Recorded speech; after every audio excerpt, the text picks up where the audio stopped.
I'm just Nick, and today we're posing a simple question. Do I, do you, do we need a buffer as part of our rig? First, a demonstration. This is a Telecaster.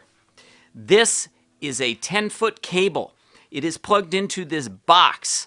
This box currently is in true bypass, which means that it's just a conductor. It is not actually doing anything to the signal. It's like a few extra inches of cable. Coming out of this box, a 20-foot cable that is connected to my amp. Let's hear what this sounds like.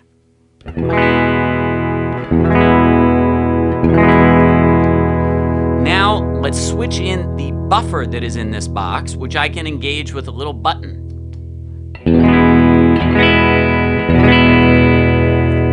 Buffered, true bypass. Buffered, true bypass. True bypass, buffered. You can hear an audible difference. When this box has the buffer engaged, the sound is a little bit brighter.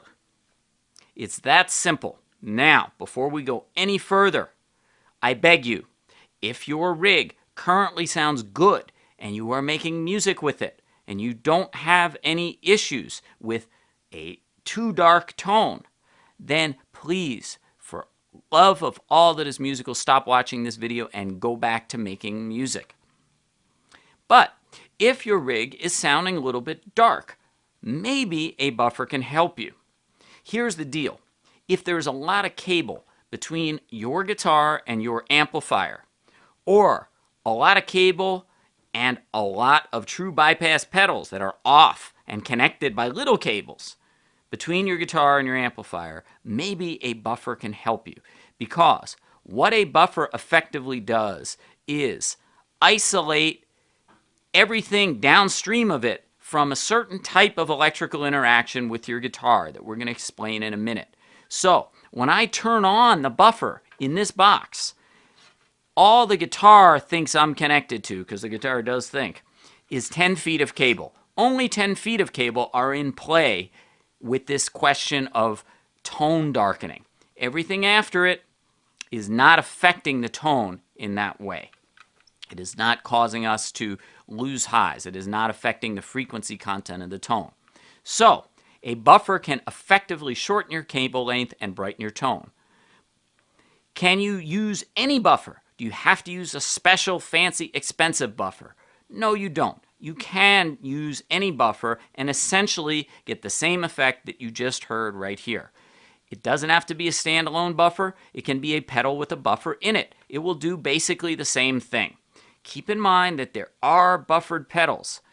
Pedals that have a buffer engaged when they are in bypass, which also do some other things to your tone that may be things you like or don't like. There are pre-emphasis and de-emphasis circuits, for instance, in certain types of pedals. But for the most part, any pedal that has a buffer in it will more or less do what you just heard here. Does it matter where you put the buffered pedal? Let's say you have a pedal board. Should you be concerned about whether it goes to the beginning, end, or middle? Well, it matters sometimes. It matters because some fuzz pedals do not like to see a low impedance at their input. And the load that a buffer's output presents to other pedals downstream is a low impedance. So some fuzz pedals may sound funny with a buffer before them. No worries, just move the buffer after them. There can also be interactions with buffers and other pedals. Some pedals have strange input and output impedances. All I can tell you is that there's an easy solution. If you put a buffered pedal on your board and things aren't sounding right, move it around. You'll find a spot where it will sound just fine. If you have a pedal that is always on your board, there's no point in adding another buffer unless you have like a bajillion pedals, so there's really some significant cable length between the beginning of your board and wherever that pedal that's always on is. If you have a reasonable amount, well, I'm not going to judge. If you have a typical amount of pedals, then no. As long as one pedal is on, you are essentially buffering the circuit. Everything downstream of that pedal is not interacting electrically in the way that would darken your tone. okay? Well, for years, people were kind of into true bypass, and they felt that true bypass was the only way to assure the purity and integrity and morality of your guitar tone. And lately, for some reason, people have kind of shifted. Some people, I don't know who I'm talking about, but some people have begun to feel that a buffer is the only way to make your tone strong and powerful. And they've even started to think that if one buffer is good, well, then maybe 2 or 3 or 4 are even better. But then there's other people who say, well, no, one buffer's okay, but if you start putting a lot together, something really bad is going to happen. Well, I'm here to assure you that while there may be small differences that occur when you have multiple buffered pedals, for the most part, that first buffer is the only thing that is affecting at least this question of tone darkening or lightening. So more buffers will not make a difference, but they also will not hurt you. Now, if that's enough clarification for you, turn off the video. The next thing we're going to do is look briefly at the electrical principles involved in this whole buffering business. All a buffer is a little unity gain amplifier. I hesitate to say this because it might freak some of you out, but it's making a little copy of your signal. And it's electrically isolating everything that came before it from everything that came afterward. Don't freak out at the word copy, because guess what? That's what every amplification stage in your amplifier does too. Anytime the signal runs through a tube, it's turning into a copy. It's like being cloned. Don't worry. You can't really hear the difference between the signal before a buffer or afterwards. If you could, believe me, people would talk about it more. Here's why this whole thing happens. Your pickup is a bunch of coils of wire, and it has a few different electrical characteristics to it. When you vibrate a string over it, it acts like a little alternating current generator. It creates an alternating voltage and alternating current flows. But it also has a lot of wire in it, and that wire has resistance. By the way, that whistling is my radiator. It has nothing to do with buffers, and a buffer won't help it. It has resistance. It turns electrical current into some heat.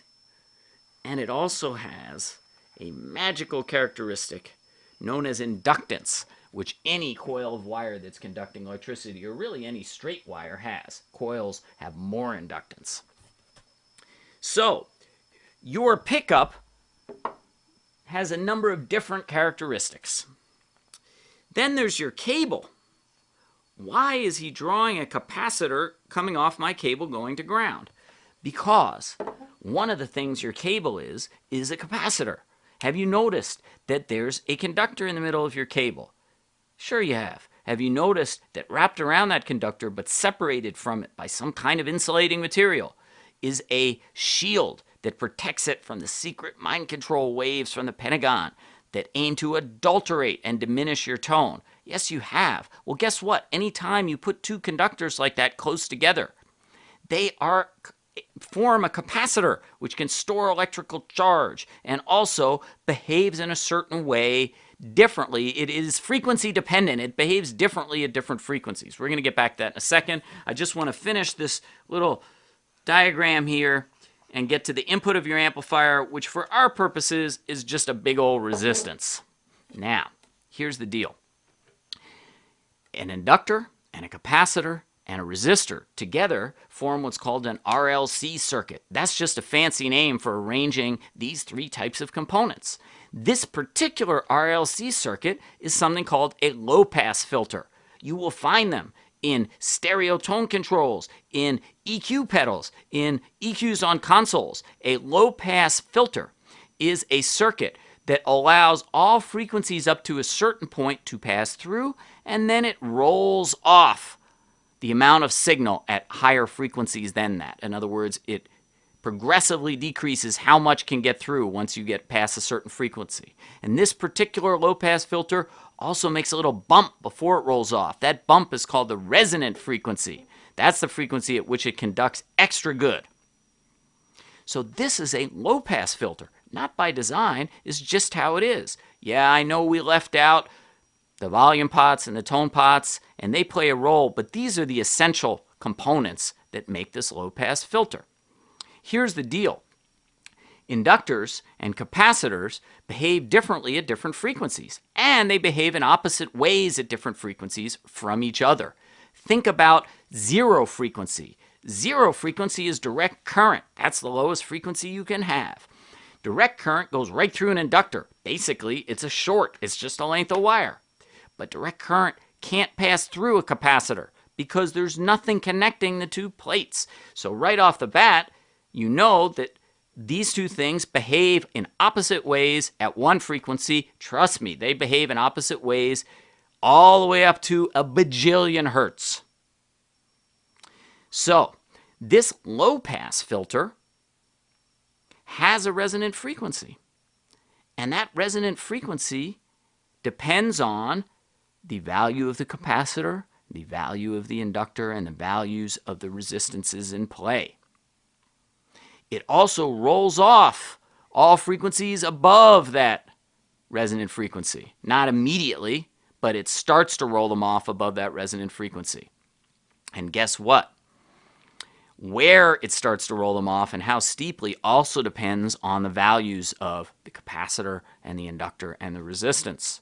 Now, you can't really do much about the inductance of your pickup or its resistance because it's not variable for the most part.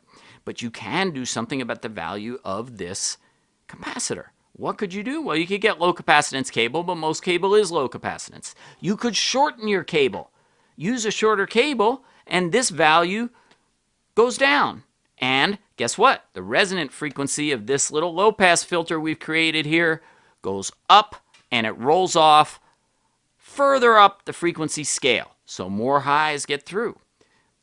But the other thing we could do, because we've got to have 50 feet of cable, because we like to be at least 50 feet from our multiple 810 cabinets. We don't mess with 412s, only 810s. And our massive Ampeg heads. Well, that's okay, because we can put